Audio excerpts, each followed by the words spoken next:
জানি না আমি কি ভাগ্যে ছিলাম বলে আমি এর লাকির ডাকে এখানে আসতে পেরেছি। গত সপ্তাহতেই খেলাটা ফাইনাল হওয়ার কথা ছিল, বৃষ্টির কারণে হয়নি। আজকে একটা বড় অভিজ্ঞতা হলো যে আমরা গ্রামের মানুষ, গ্রামের ছেলে, আমরা ভূতনির ছেলে, আমরা এই মাঠেও খেলতে পারি। এই খেলোয়াড়রা যদি মালদা শহরের যে কোনো মাঠে যদি খেলতে যায়, তাহলে আমি মনে করি শহরের ছেলেদের থেকে এরা অনেক অনেক ভালো গুণে খেলবে।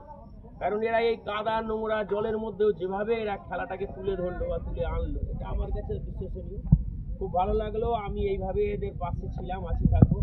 আমিও চাই এইরকম খেলা প্রত্যেক বছর হোক এবং আমাকে ডাকা হোক, আমিও চাইবো এটা এই ক্লাবের কাছে। খুব ভালো লাগলো। সবাই এইভাবে এগিয়ে চলো। আমার একটাই অনুরোধ,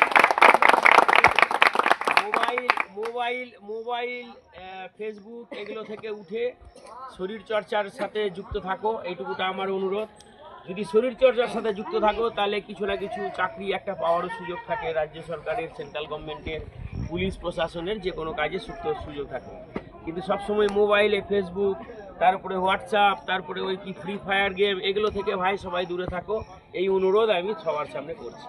ঠিক আছে, সবাই ভালো থাকবে।